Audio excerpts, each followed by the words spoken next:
26শে November আমাদের দেশের আন্দোলনের ইতিহাসে একটা ঐতিহাসিক দিন। দেশের কেন্দ্রীয় সরকার কৃষক বিরোধী 3টে আইন পার্লামেন্টে পাস করিয়েছিল। তার বিরুদ্ধে প্রায় 5 শতাধিক কৃষক সংগঠন এবং এনজিও তারা দিল্লি অভিযানের ডাক দেয় এবং একই দিনে শ্রমিকরা ভারত বন্ধের ডাক দেয়।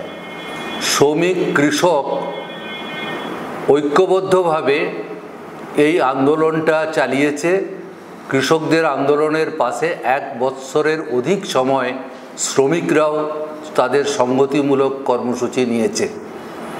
এটা অনেকটা রুশ দেশে 1905 সালের ব্যর্থ বিদ্রোহের পর 1917তে যেভাবে শ্রমিক কৃষক ঐক্যবদ্ধভাবেই ফেব্রুয়ারি এবং নভেম্বরে বিপ্লবের মধ্যে দিয়ে সমাজ পাল্টায়, এখানেও শ্রমিক কৃষকদের এই ঐক্যবদ্ধ লড়াই কেন্দ্রীয় সরকারকে এই 3টে আইন বাতিল করতে বাধ্য করে।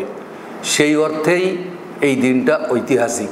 যদিও এখনকার পরিপ্রেক্ষিত বদলে গেছে, এখন অনেক নতুন ইস্যু আমাদের সামনে এসেছে।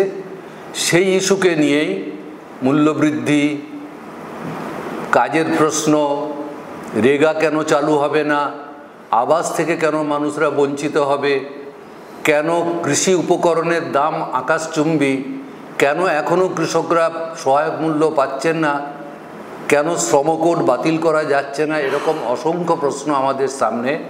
সেই প্রশ্ন নিয়েই এবারের 26শে নভেম্বর উদযাপন করার আহ্বান জানাচ্ছি।